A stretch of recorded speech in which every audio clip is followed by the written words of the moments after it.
శారద, ఇంకా ఎంతసేపు పడుకుంటావు? లేవు. నేను పొలానికి వెళ్ళాలి. లేచి వంట రెడీ చెయ్యి. అబ్బా, నాకు నిద్ర వస్తుందండి. మీరే రెడీ చేసుకోండి. అయినా ఈరోజు కొత్తగా చెప్తారంటే ఎప్పుడు వంట మీరే చేస్తారు కదా. నిన్ను చేసుకున్న తప్పుకు వంట చేయకపోతే తప్పుతుందా? అయినా పెళ్లి చూపుల్లో మా కూతురు అన్ని పనులు చేస్తుంది, చాలా బాగా వండి పెడుతుంది అని చెప్పారు. నాకు తెలీదు నువ్వు నాతోనే వండిపిస్తావని. సరే కానీ వెళ్ళి వంట చేయండి. అనవసరంగా నా నిద్ర అంతా చెడగొడుతున్నారు. ఏవండి, మనం పెద్దోడి దగ్గర ఉండబట్టి చాలా రోజులు అవుతుంది. ఒక 2 రోజులు చిన్నోడి దగ్గరికి వెళ్ళేసి వద్దాం. అవునే, నాకు కూడా చిన్నోడు ఏం చేస్తున్నాడో ఎలా ఉన్నాడో చూడాలని ఉంది. సరేలే, రేపు వెళ్ళేసి వద్దాం. ఒసే శారద, వంట చేశాను. నేను పొలానికి వెళ్తున్నాను. కనీసం లేచి చేసిన వంటనైనా తిని పడుకో. సరేలేండి, అది నిద్ర లేపి మరి చెప్పాలా? తింటానులే. ఏంట్రా భాస్కర్, నీ పిల్లని ఇంట్లో కూర్చోబెట్టి నువ్వు ఒక్కడివైనా పంట బాగానే పండిస్తున్నావే? అవునరా, ఒక్కసారైనా నీ భార్యని పొలానికి తీసుకురావేంటి? పెళ్ళైంది ఈ సంవత్సరమే కదా కాక, తనకి పొలం పని రాదు. మెల్లగా నేర్చుకుంటుంది. ఇది 1 సంవత్సరం ఇంటి దగ్గరనే ఉంటుంది.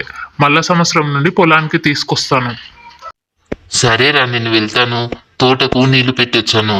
ఎక్కడెక్కడ పోతున్నాయో ఏందో చూసి రావాలి. నా పెళ్ళాం ఇంటి దగ్గరనే లేచి ఏం పని చేయదు. ఇంకా పొలానికి వచ్చి పొలం దగ్గర ఏం పని చేస్తుంది నా బుందా? అయినా ఇలా అందరికీ ఎన్ని రోజులు కవర్ చేస్తూ రావాలో ఏంటో. ఏవండి, రేపు మనం చిన్నోడి దగ్గరికి వెళ్దాం అనుకున్నాం కదా. వాడికి ఒకసారి ఫోన్ చేసి రేపు వస్తున్నామని చెప్పండి. హలో హలో చిన్న.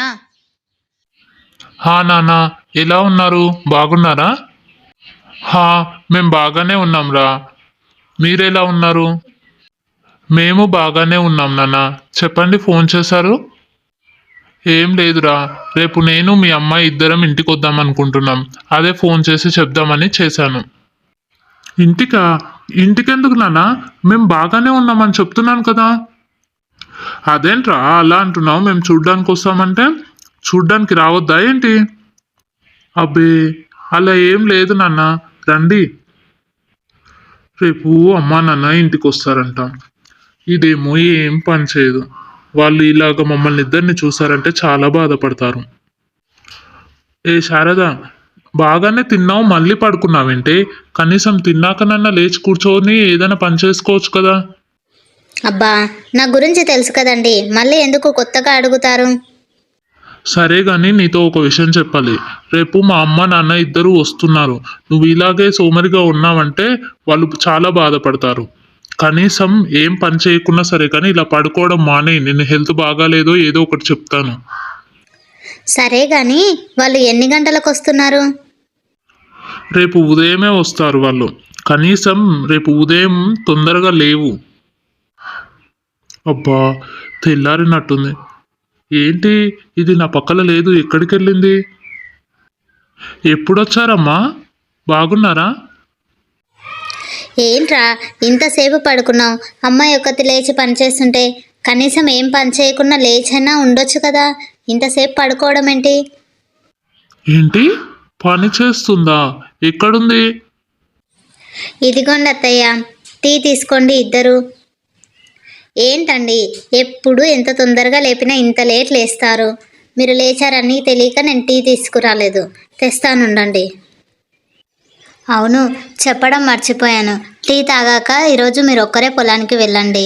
అత్తమ్మ వాళ్ళు వచ్చారు కదా, నేను వాళ్ళతోనే ఉంటాను ఈరోజు.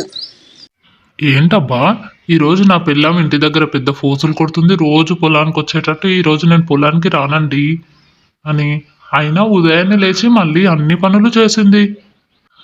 ఈ రోజులాగే ఎప్పుడూ లేచి అలాగే యాక్టివ్గా ఉంటుందేమో, అన్ని పనులు చేస్తుందేమో. ఏదైతేనేం నా పిల్లంలో మార్పు వచ్చింది.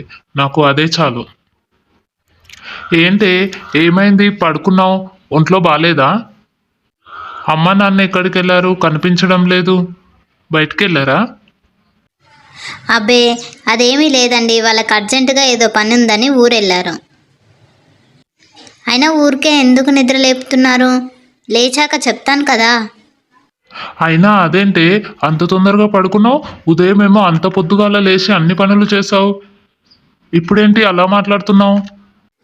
ఓ అదే మీ బాధ. మీరే కదా చెప్పారు అమ్మ నాన్న వస్తున్నారు అని. అందుకే ఉదయాన్నే లేచి అన్ని పనులు చేశాను. వాళ్ళు బాధపడతారు కదా.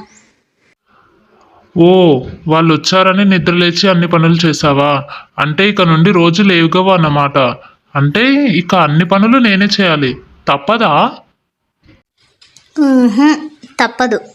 ఇక నాకు నిద్ర వస్తుంది. నన్ను డిస్టర్బ్ చేయకుండా వెళ్ళి పని చూసుకోండి.